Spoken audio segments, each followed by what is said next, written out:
The resume is as good as it gets. 3-time World Series champion, 3-time All-Star, 3-time Gold Glove winner. He's in the A's Hall of Fame. The great Joe Rudi from Florida is joining us. Thank you so much for taking the time. I know heavy hearts because Sal Bando, your captain, meant so much to you and your teammates.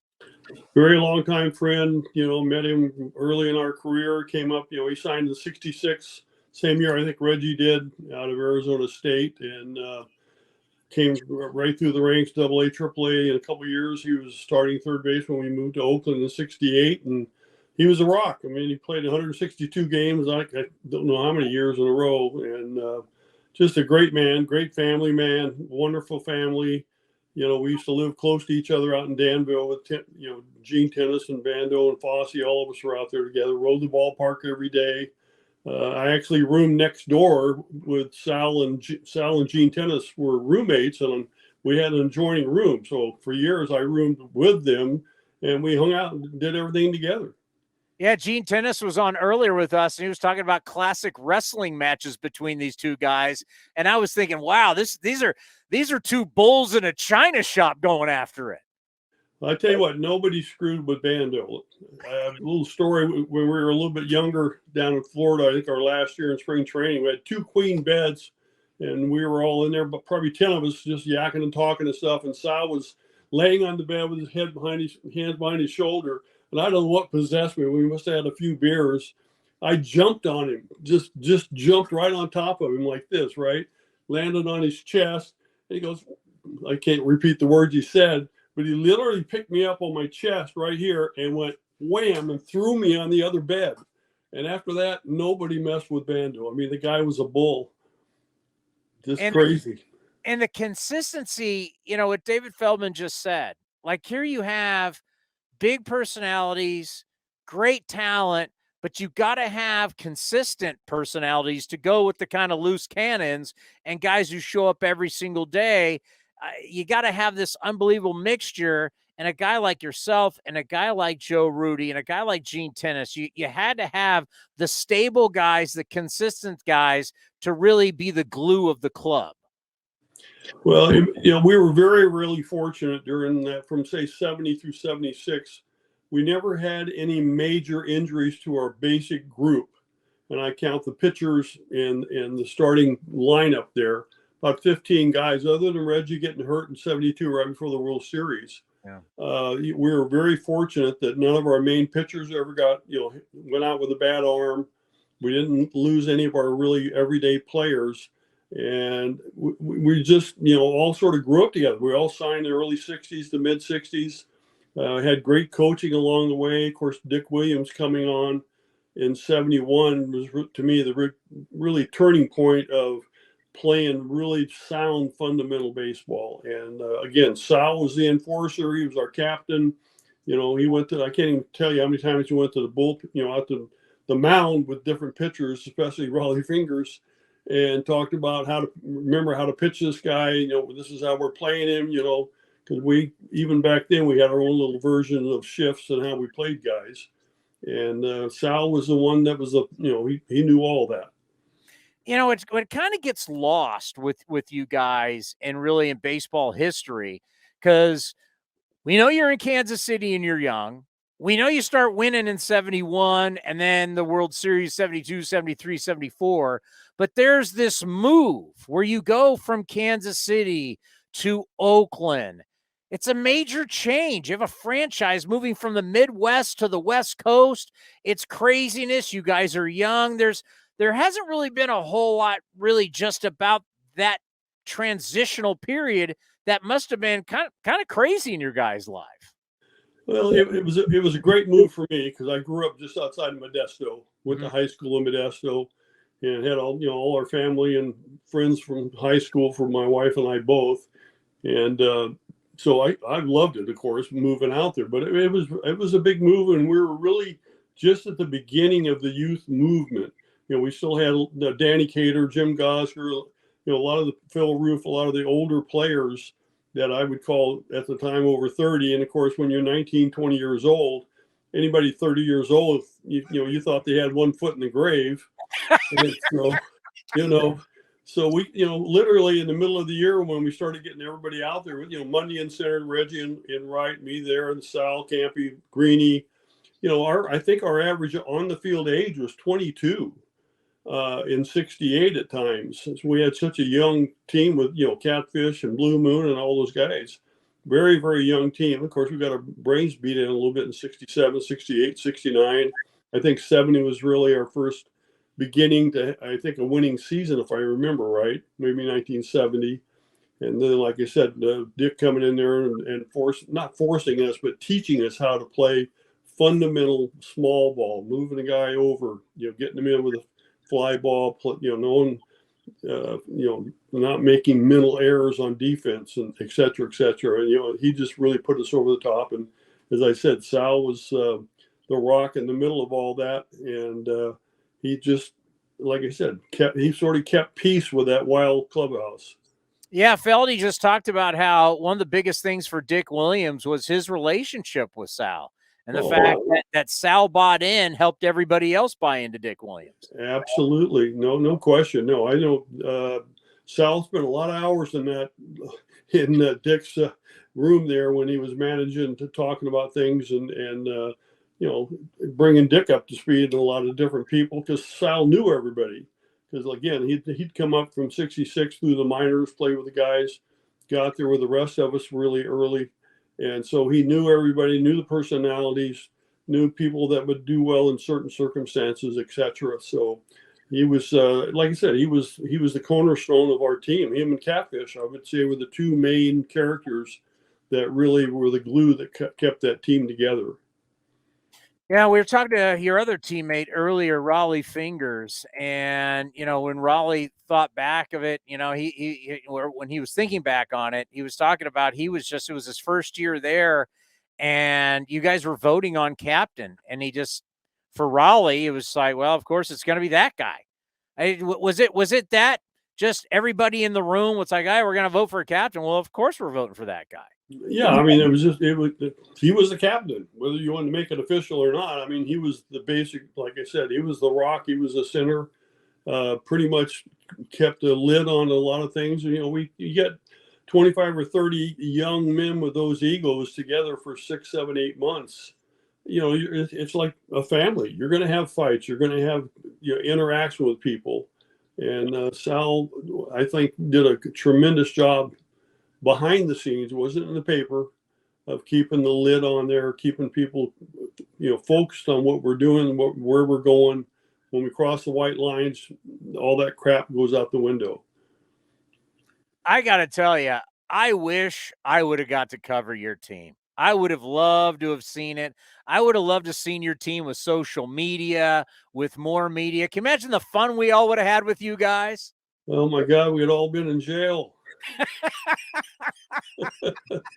There's what, there is so much we don't really know. I mean, only you guys, like the internal group, really know everything, because there's been books, but I've got a feeling we probably don't even know half of everything that went on.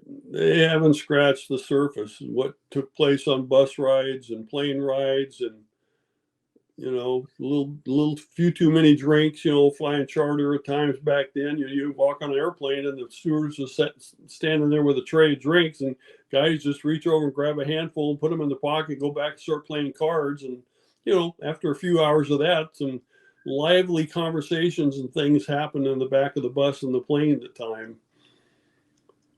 No doubt. And, I just wonder how much was Sal the influence, not only for some of the players, especially as younger players would come up, was he the influence off the field, but also help guys, on the field, but also help guys off the field? Oh, absolutely. No, like I said, we all lived out together, and he was always, like I said, he played almost every game, rarely missed a game. And as new guys came and went, we'd help them with where to live, talk about different issues that were going on. And he was just, like I said, he was the center of our team, just like Catfish was the center of the pitching staff. When we lost Catfish, it was so huge that people don't realize what he meant to that team. And losing, fortunately, we didn't lose Sal until we all left. Well, I've been asking everybody this, and I'm assuming you're going to have the same answer. Not really surprised that when it was all said and done with his career, that he ended up going into the front office. Oh no, he was so in tune with everything that was going on. Again, I think he spent a lot of time with Dick Williams and the managers that came in after him, and Alvin Dark and Chuck.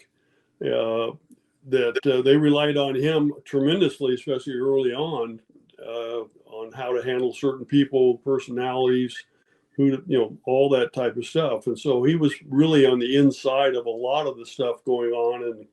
And like you said, I was not surprised at all that he stayed in baseball and became the general manager over there in Milwaukee and did a great job, really, when you look at the record they had with what they had to work with. The great Ray Fosse would always grill into me about your guys' teams. He'd go, Townie, it's all about pitching and defense. We were so sound pitching and defense. And I think about in today's game where we are with this A's team that's heading to spring training, we're not going to out-homer anybody. We're not going to outscore anybody. But what could give this team a legitimate chance to be competitive, like you guys started to become in the late 60s into the early 70s, was pitching and defense. If you can pitch and you can play D and you don't give up extra outs and you throw quality pitches, you got a shot to compete. Absolutely. That's what it's all about. And, it was a different game back then. The Coliseum was totally different. I could count on one hand the balls that were hit out at night, dead center. You couldn't hit the ball out of that ballpark back in there, 68 through 70, 72 in those years because the air was so heavy. And, we'd have clouds coming in at night going through the lights and stuff. You don't see that stuff. I went back and coached 86, 87. By then it had already stopped. And so, again, going back to the basic fundamentals, there's so many teams today that are all swinging from the fences.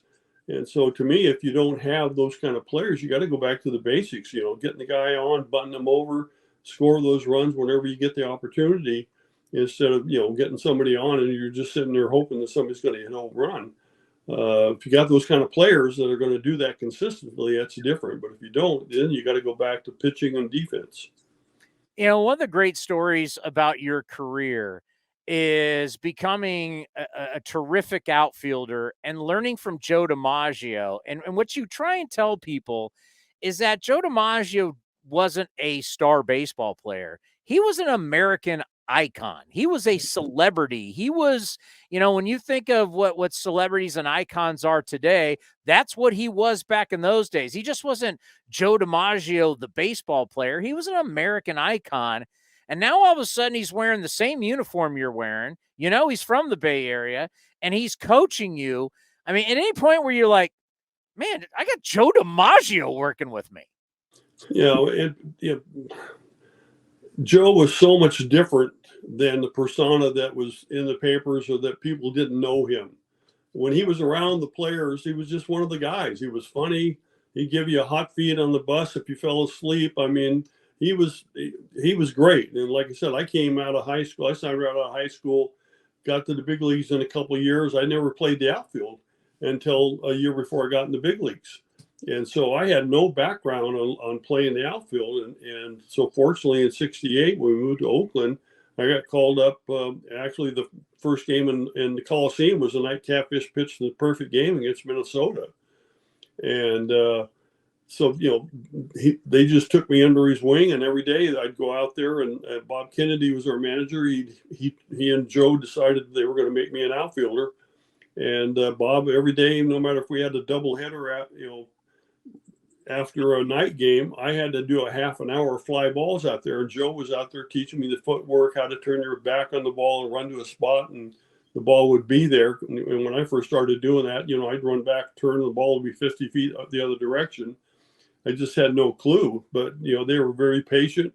And it was like getting your doctorate in how to play the outfield. It was, I was just so blessed that he was there during those years. Well, it seemed to work out pretty good for you in the outfield. Oh, man, I never ever stopped taking fly balls. Well, let's end on this. How's everything in Florida? You still playing a lot of golf? I play 3 or 4 days a week at least, and I got my wife starting to play at age 68. Now she's a golfaholic. She loves it. And there's so many courses here in this place called the Villages, Florida, which is just north of Orlando. It's a paradise for seniors. I swear they took everything they did in Disney World and fashioned it for us over here. And, you know, it's been growing like crazy here, but we have so many, almost 60 different types of golf courses. And so you get out, play every day, everything from par threes to, you know, the championship courses. And we've really enjoyed being here. The weather's great too. Well, congratulations on everything. An amazing life, an amazing career. We always appreciate the time. It was great having you on last year, and I know we had the great chat when I was doing NBC, and we look forward to having you on again this season and just bringing the wealth, the knowledge, and the history that you bring to our program. And thank you so much for stopping by to remember your great friend, Sal Bando. Yeah, he was a great guy, a great friend, and can be sorely missed. And we'll be having our reunion again, I think, middle of April back up there for the 73 team. It's going to be a big hole not having him there. Well, we look forward to talking to you then again. Thank you, Joe. You be well. You too. Thank you. God bless.